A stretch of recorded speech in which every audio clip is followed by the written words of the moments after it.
I've never had a student as impressive as you. You ever studied blackjack? Are you talking about counting cards? The Hard Rock comped me a suite. Cool, that's great. You want to see it? Well, first and foremost, the reason I got introduced to this film was from Kevin Spacey, who I've worked with a couple of times before. So he'd mentioned this film to me on Beyond the Sea, which was years ago, and I think that's when he first got the material. And then again on Superman, he was talking about it. He was very excited about it. And randomly out of the blue, I just finished a little film called Girl in the Park. And it was quite an emotional piece, so I was pretty tired.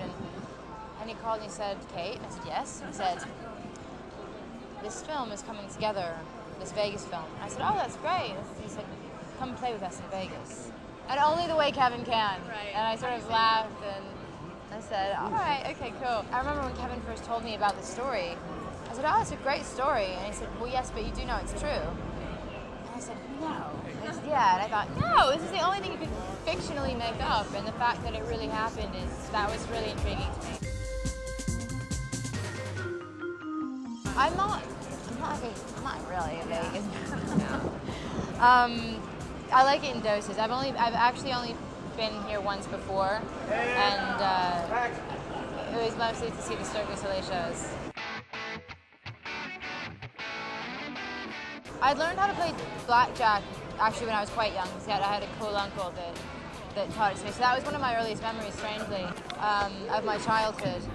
But on this film, I learned basic strategy, and that, look, it'll help you a little bit at the tables, but really it's all about luck, unless you're Jeff Ma, and then you're in good hands. It's really weird when you first sit down at the table and like they start dealing. It's like it's a rush. It's an adrenaline rush, and I think this film captures that really well. Just that feeling of putting down money.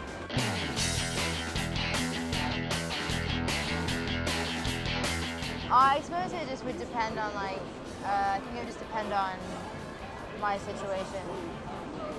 You know, I mean, sure, if you see Jill's situation, she didn't have a father, don't even really know how sketchy her real parental background is. And I sort of felt that her involvement in this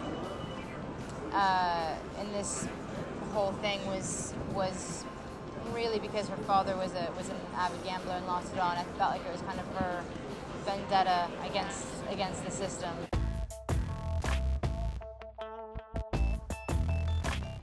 I feel like I'm starting to splurge more on less material things and more on experiences.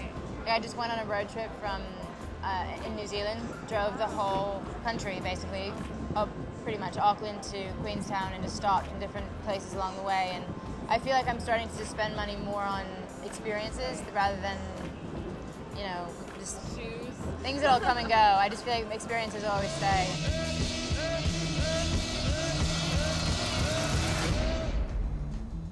In Vegas, you can become anyone you want.